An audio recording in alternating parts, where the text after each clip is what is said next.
খেয়ে ঘুমিয়েছি, বোন এসে হাজির, দিদি দিদি খুব টক খেতে ইচ্ছে করছে, কিছু একটা বানাও না। তো বোনের কথা তো আর ফেলা যায় না, এদিকে আমারও টক খেতে ভীষণ ইচ্ছে করছে। চলে গেলাম বাগানে, গিয়ে দেখি গাছে কত বড় বড় আম হয়েছে।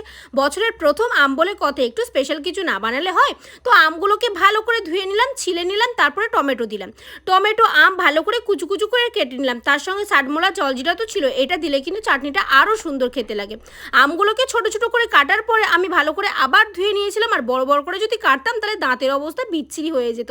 তো আমগুলোকে কাটার পরে টমেটো কাটলাম, জলজিরা, সাডমোলা, লবণ, লঙ্কা, আমি না বিট লবণটা অ্যাড করেছিলাম।